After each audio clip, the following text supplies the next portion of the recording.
हाँ बताइए बेटा, मैक्सिमम वाले पॉइंट कहाँ कहाँ होंगे इस 3 लेमडा पे आपके आगे? 3 लेमडा से जब आप जीरो की तरफ मूव करेंगे तो मैक्सिमम वाले पॉइंट कौन कौन से होंगे? निहारिका क्लियर है बेटा सबको? बीच में कहीं पे पार्ट डिफरेंस लेमडा भी होगा, कहीं पर 2 लेमडा भी होगा। ठीक है। और ऐसे इधर भी होंगे, अगर दोनों तरफ स्क्रीन की बात कर रहे हैं, 2 लेमडा लेमडा, तो पूछता है टोटल नंबर ऑफ मैक्सिमा कितने पॉसिबल है, तो देख लो आप 1 2 3 4 5, अगर इनफाइनाइट वालों को नहीं लेते हो, ये लिखना चाहिए इसको क्लियरली कि एक्सट्रीम वाले जीरो लेने हैं कि नहीं लेने हैं। अगर वो भी ले लोगे एक्सट्रीम वाले जीरो, तब तो कितने हो जाएंगे? 3 4 5 6 7 हो जाएंगे। नहीं तो नंबर ऑफ मैक्सिमा कितने हैं स्क्रीन पर? 5 मैक्सिमा पॉसिबल है। नहीं तो नंबर ऑफ मैक्सिमा कितने हो गए? 5 हो गए। आ रही है क्या बात समझ में बेटा सबको? नंबर ऑफ मैक्सिमा कितने हो रहे हैं आपके? नंबर ऑफ मैक्सिमा हो गए 5। अब मिनिमा पूछे तो कितने हो जाएंगे मिनिमा इस पे? नंबर ऑफ मिनिमा भी निकाल सकते हैं क्या सिचुएशन में? नंबर ऑफ मिनिमा कितने हो जाएंगे? तो नंबर ऑफ मिनिमा क्या है? लेमडा से लेमडा बाई टू के बीच, यहाँ पर एक लेमडा बाई टू हो जाएगा, यहाँ पर आपका 3/2 लेमडा हो जाएगा। ठीक है, यहाँ पर एक 5 लेमडा बाई 2 हो जाएगा, इस तरह से हो जाएंगे। तो 3 ऊपर हो गए, 3 नीचे हो गए, 6 हो गए क्या बेटा? समझ रहे हैं आप? इधर आ जाएगा ना एक लेमडा बाई 2, इधर आ जाएगा 3 लेमडा बाई 2, इधर आ जाएगा 5 लेमडा बाई 2, तो 3 ऊपर और 3 नीचे, 6 मिनिमा बन जाएंगे। तो ये पूछता है स्क्रीन पे नंबर ऑफ मैक्सिमा और नंबर ऑफ मिनिमा कैसे बनेंगे। तो इस तरह से आप एक्सट्रीम जीरो कहाँ पर है और यहाँ पार्ट डिफरेंस कितना है, सिंपल समझदारी से निकाल सकते हैं कि नहीं। इवन लोकेशन भी निकाल सकते हैं 2 लेमडा वाले की, इसके पूछे इसके ऊपर पहला मैक्सिमा कहाँ है, ये भी पूछ सकता है। ठीक है, आपसे ये भी पूछ सकता है कि इसके ऊपर वाला पहला मैक्सिमा कहाँ पे है। देखो दोबारा बना लेते हैं एक बार, फिर से देख लो आप ये सिचुएशन। क्लियरिटी बिल्कुल जबरदस्त चाहिए इस टॉपिक पे, तभी आप एग्जाम में इसकी प्रॉब्लम अटेम्प्ट कर पाएंगे।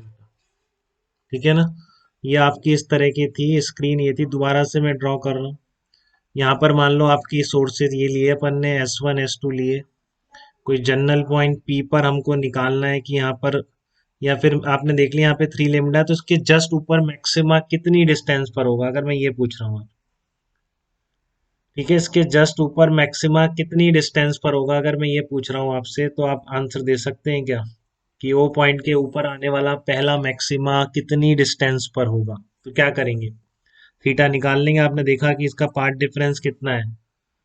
ये आपका 3 लेमडा दे रखा है, तो 3 इसको थीटा बोल दो आप यहाँ पे, तो 3 lambda cos theta equals to 2 lambda हो जाएगा बेटा, फर्स्ट मैक्सिमा। देखो फर्स्ट मैक्सिमम है 2 लेमडा, पार्ट इसके ऊपर जो पहला मैक्सिमा आ रहा है, पार्ट डिफरेंस कितना है? 2 लेमडा आ रहा है। ठीक है, तो कितना आ जाएगा आपका? कॉस थीटा आ गया 2/3, तो थीटा कितना है? कॉस इनवर्स 2/3 पर होगा बेटा। बोलो कोई डाउट किसी को जरा सा?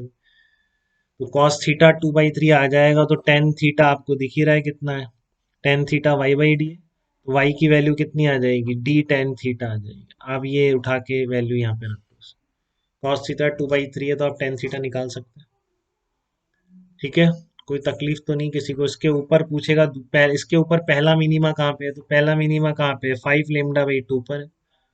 ठीक है, ये क्या हो गया? फर्स्ट मैक्सिमा अबव 3 लेमडा हो गया। फर्स्ट मैक्सिमा अबव ओ की डिस्टेंस पूछ ले कितनी डिस्टेंस पर है, तो हम इस तरह से प्रोसीड करेंगे।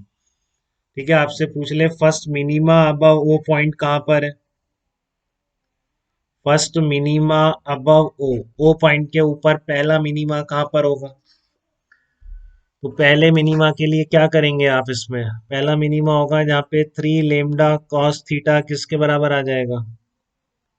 5 लेमडा बाई 2 के बराबर आ जाएगा, क्योंकि इसके ऊपर तो यही है ना 2.5 लेमडा वाला। फिर यहाँ पे पार्ट डिफरेंस 3 लेमडा होता है, जैसे ऊपर जा रहे हैं पार्ट डिफरेंस कम होता जा रहा है। ये कितना आ जाएगा? कॉस थीटा आ गया आपका 5/6 आ गया। नहीं नहीं, कोई फर्स्ट हार्मोनिक सेकंड हार्मोनिक नहीं है बेटा, बिल्कुल नहीं कोई सिमिलरिटी है। ठीक है, ये कॉस थीटा आ जाएगा आपका 5/6 आ जाएगा, तो यहाँ से थीटा कितना आ गया? बिल्कुल डिफरेंट चीज है, कोई लिंक नहीं पहले की चीज। कॉस इनवर्स 5/6 पर आ जाएगा, तो फर्स्ट मिनिमा अबव वो कहाँ पर आ जाएगा? कॉस इनवर्स 5/6 पर आ जाएगा। ऐसे ही आप कुछ भी निकाल सकते हैं, कहाँ पे मैक्सिमा कहाँ पे minima, number of maxima number of minima, ये सब मैंने क्लियर कर दिया। ठीक है अर्नव, कोई डाउट तो नहीं है आपको मैक्सिमा में, नंबर ऑफ मिनिमा में, पोजीशंस में? ठीक है, पार्ट डिफरेंस क्लियर है आपको? तो इस तरह के कोई भी क्वेश्चन बन सकता है, हम डिफरेंट डिफरेंट सिचुएशन में डील करेंगे पार्ट डिफरेंस को। बट आपको ध्यान रखना है मैक्सिमा और मिनिमा की कंडीशंस का, वो आपको नहीं भूलना है। ठीक है, तो अब हम वाईडीएससी की तरफ बढ़ रहे हैं इस तरह के सुपरपोजिशन को समझते हुए। सुपरपोजिशन का स्पेसिफिक केस आपको समझ आया, इंटरफ्रेंस है। इंटरफ्रेंस की कंडीशन क्या है? इंटरफ्रेंस सुपरपोजिशन ही है, बस आपका जो फेज डिफरेंस है वो टाइम के साथ नहीं बदलना चाहिए। तो देखिए उस फेज डिफरेंस टाइम के साथ ना बदले, उसके लिए यंग ने बहुत मेहनत करी, और उसका रिजल्ट था यंग डबल स्लिट एक्सपेरिमेंट, और उसी ने सबसे स्ट्रांगली लाइट का वेव नेचर आज तक एस्टेब्लिश किया है, यंग्स डबल स्लिट एक्सपेरिमेंट।